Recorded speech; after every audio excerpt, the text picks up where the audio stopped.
season, you know, she doesn't spend 3 months of the year in Palm Beach. But I think now with this horse and rider combination, you're going to see a lot of her in the future. Yeah, we actually love. I wouldn't underestimate Tracy either. I mean, we talked about Beezy and Kent, but I don't underestimate this girl. She's a fast rider. She knows how to win. And she did not have the benefit of seeing anybody ride the course in the first round. She was first to go and didn't realize that maybe the time allowed wouldn't be as much of a factor. So she came in cold and got into the jump off after having the first trip. Yeah, and last year at this event they had a big derby, and actually Tracy won that class. So this will be your first look at the jump off. And she's going for it. She's not going to leave anything behind. So it goes 15-16. Yeah, it's 2 jumps that we haven't seen yet in the course, and then roll to the plank. She's on it. She's on it today. The triple combination becomes a double.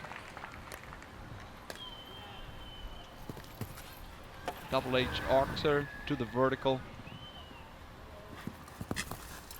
Maybe a little careful to the vertical. But yeah, there was one less of the double H, but that's just sort of what showed up for her. And again here, but she put the pressure on right off the bat. I mean, that was not a slow round. That was a good round to start off, and she's making them come after her. And I think you want to go on strong like that when you're the first rider in the field. Absolutely. I was just going to say, you know, there's a couple strategies. You could go in and, you know, think, let me lay down the clear and, you know, try to play it safe. Or, you know what, I'm first to go. I got to really put the hammer down and make them come after me. And, you know, that's exactly what she did. She was plenty fast. Well, the time allowed is 58, and she was in 47.5. Well, and funny enough, I think, you know, if, like Jimmy say, if you can leave it straight out to, you know, be smooth to the double H Oxer, and then, you know, it's a very careful vertical right after that. We saw that vertical coming a lot down in the first round. I think if you're lucky enough, then you can find a distance, then you smooth, then you really can put the pedal to the metal and to the last Oxer. Here's Brianne Goutal, and you saw her show her horse the first jump in this combination, the double at 9, which was the B. I think the hardest thing from what just running down at this number 16 vertical, I mean, the second jump on the jump off, I mean, it's hard to run at this tall vertical like this. She added up there. Yep. Tracy kind of went at it, and she set her horse up for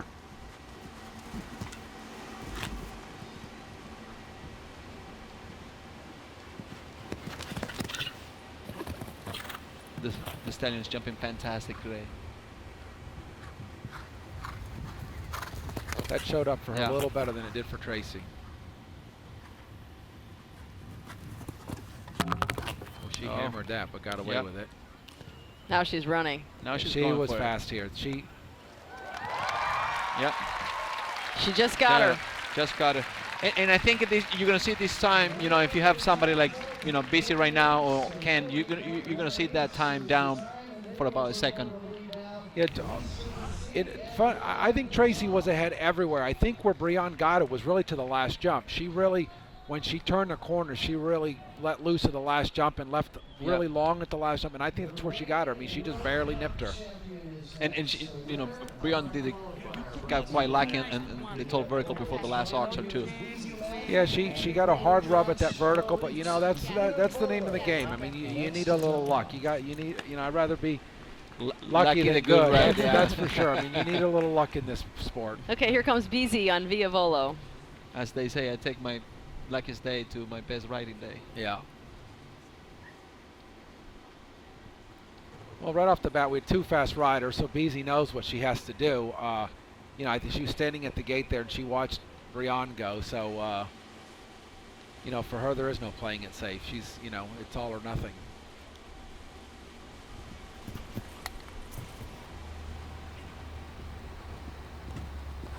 She did the 9 option too. I imagine they are thinking about the tight roll back to the plank.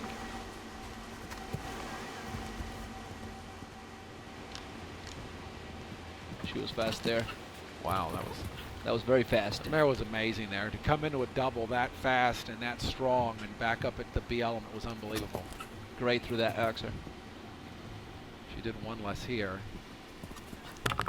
Oh, And hard she's rub gotta- again. She's got to really go And to she's the going. last. It's She's going. close. Front rail behind. She had it, but she hooked the front rail behind.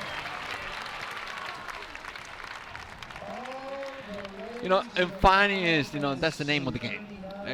You have to go for it. You can't go a fraction of a second slower and then be second. These guys, they don't know how to be second. They always want to try to come up here and be the winner. Yeah, once she turned the corner, basically that's it showed up like that. I mean, that's how she had it. She was going at the last jump, and it's a long run, and that's, I think, if they have that jump down, I think that's what you're going to see. You're going to see the front rail behind. So 4 faults for Beasy and Viavolo, and here comes Margie Engle on Royce. She's up next. The 4th to go and a 10-rider jump off. Now, for me, this is the biggest jumper we have out here today. I don't know if speed-wise she can catch those couple. I mean, Margie is fast, yeah. and she's going to go for it. But this horse, he doesn't turn the greatest. He gets really funny in his mouth, and he spends more time in the air than any of these horses do. Would you say this is one of the biggest horses in the jump off? Biggest jumper. It's the one that jumps the highest on this. Yeah, he's a big, scopy jumper, and he spends time in the air, and he doesn't turn as well as some of the other horses. You know, when Margie goes to turn, he gets a little caught up in the turn, and he gets a little mouthy.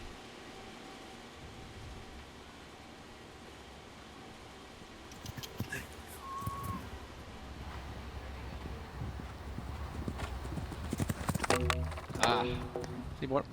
Margie That is where went- you were talking yeah, about. right there. Margie went to balance up to that vertical, and the minute she did, the horse threw his head up. Therefore, he head up, legs down, and had the rail down.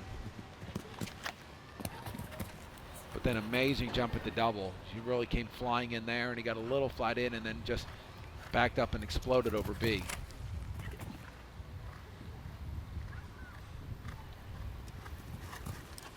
This is a big scopy jumper, but also a very, very careful horse.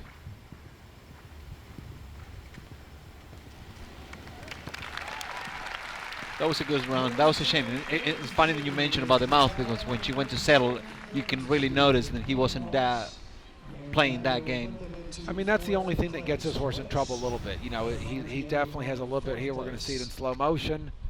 You know, he's got a little bit of a funny mouth. You know, and when you just go to set him up a little bit, he just overreacts, and even when you go to turn, he overreacts.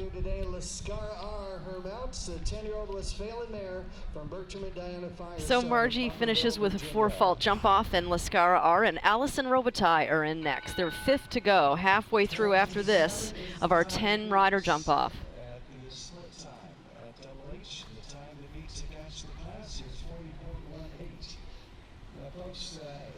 And Alison is a very fast, natural rider. She goes fast naturally. She doesn't look fast across the ground, but she's moving pretty much all the time. Oh yeah, Alison has a lot of experience. As I said, she took a little time out, and now she's set herself up with a nice string of horses, and you know, has as much experience out here today as any of them.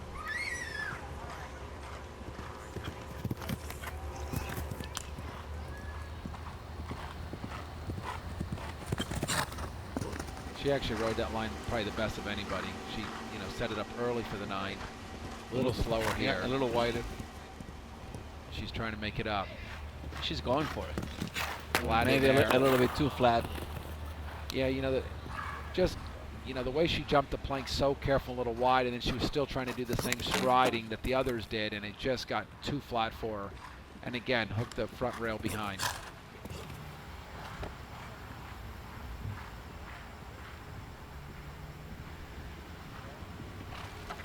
Not a bad round.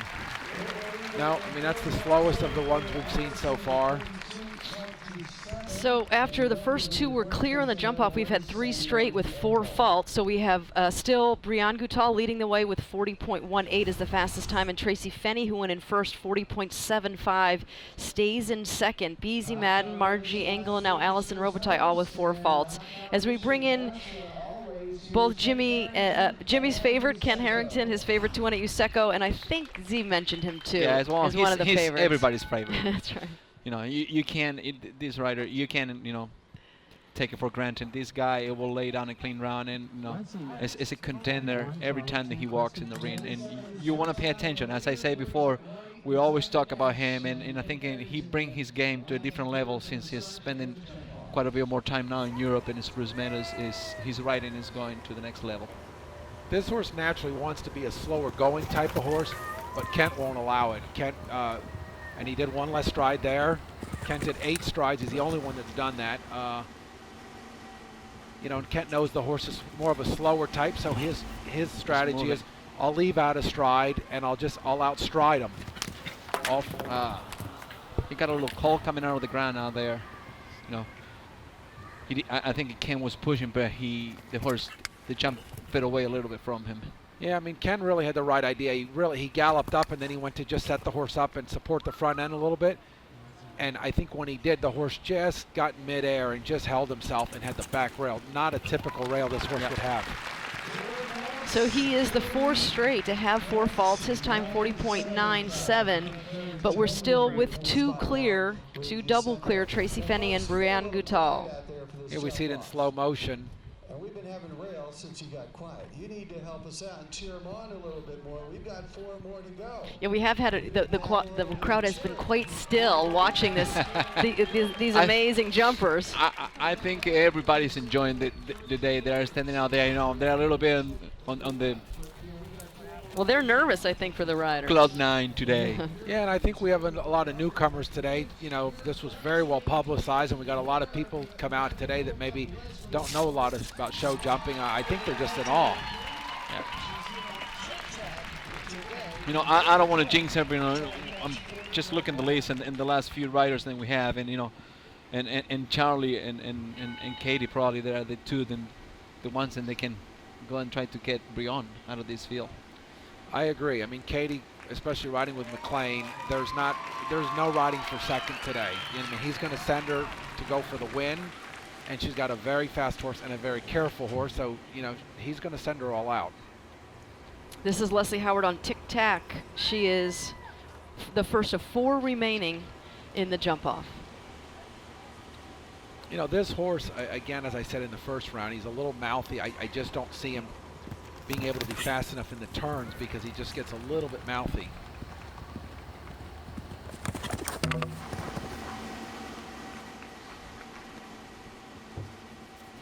Yeah, they'll show up the way that you were. Like, you know, again, you know, she turned the talking. corner and it just wasn't showing up, and she tried to saddle him, but he just went against her. Well, looks like he lost either a shoe or a bell boot there.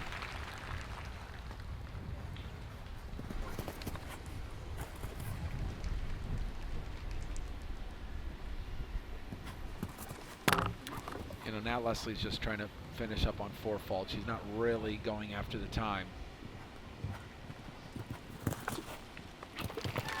Not a bad round, but uncomfortable through that turn. It's funny that you mentioned that.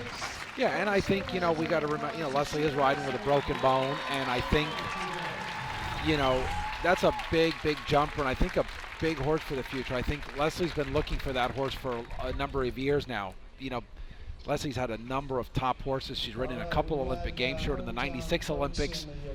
Back in Atlanta. Back in Atlanta on a mare named Extreme. She rode back in the '84 Olympics on a horse named Albany. You know, past World Cup winner on a horse named McLean. And I think, you know, Leslie's been looking for that next superstar. She got to ride Gem Twist a few years ago, and this looks like a big jumper, maybe a horse for the WEG for next year.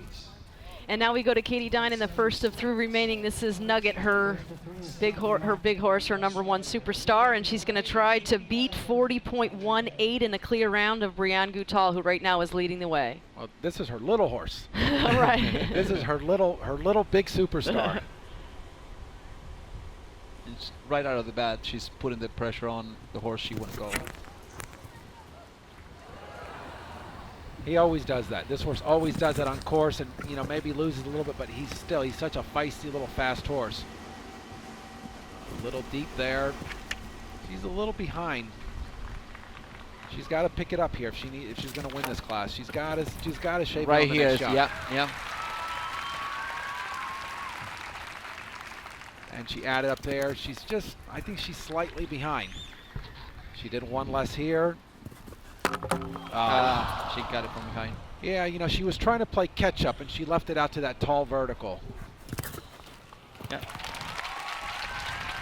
And she didn't have the time. You know, I think early on, it just wasn't showing up for her the way she had liked. I think, you know, when we were talking about the riders, probably we're saying, well, you know, who is our favorite. I think it probably we miss, you know, that we underestimate Brianne. She has a very good Friday class too, and she was second out there, you know, but I just kind of ran out of my eye, but she's been quite solid lately with that stallion. Yeah, Brianne's been doing well on that horse. Definitely that horse has had a good season. So Katherine Dinan in the dead heat with Kent Farrington at 40.97, exact same time, second best of the four falters. As we move on to Chill RZ and the stallion of Charlie Jayne. He's got a chance to catch Brianne Goutal. Only 2 riders left to try to catch her. Now my guess might be Charlie might be thinking 8 strides up the first line, but to do it, Katie came on an angle sort of, I thought she was a little bit on the wrong angle on the first line. To do 8 strides, Charlie really needs to swing out and line it up. Again, this isn't the fastest horse in the field, so Charlie has to outstride them to make it up. And like I said, he's going way out, and he's overshooting the turn, and he's setting it up. He's moving up now. Yeah, he did exactly what I thought. He went way out, and he did the 8 strides. And that's how, now that's what he fast. That's fast. That's fast there. He's on it. Charlie's on the time right now. He's just, whoop. That was a perfect ride. Whoop. Now he's got to go. Turn. He's Now got to he go gotta again. That'll show up very nice there too. Now a little Play bit it of safe patience. here. Play it safe here. This is everything.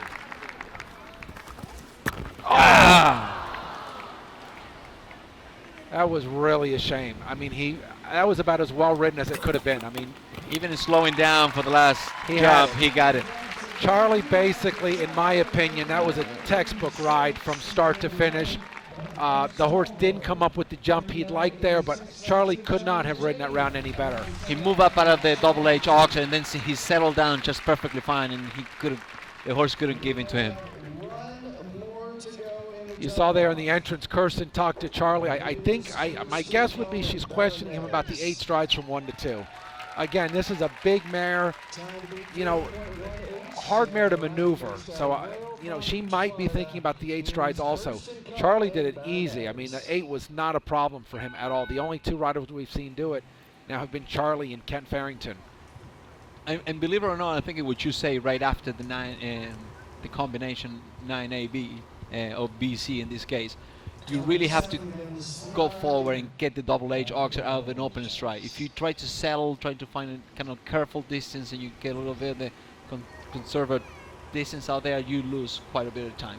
Yeah, what was a shame was that vertical, because Charlie did everything correct to lead that jump up. That was really a shame. Kirsten's also thinking 8 strides. She did it easy. Now she got to leave it up. She was wide there. She's not on the time, but she's now all front end, all front end. That was a shame. Well, looks like Brianne got it. Looks like Brianne's our winner, and Tracy Fenney's going to take home the second. So the first 2 of the 10 riders in the jump off were clear, and they're going to be the only 2. Funny enough, this week, this is the way it has been gone for this course designer. The first round is a round that rides quite nicely, and then when we get to the jump off and the riders start opening up, the rail's coming down quite a bit.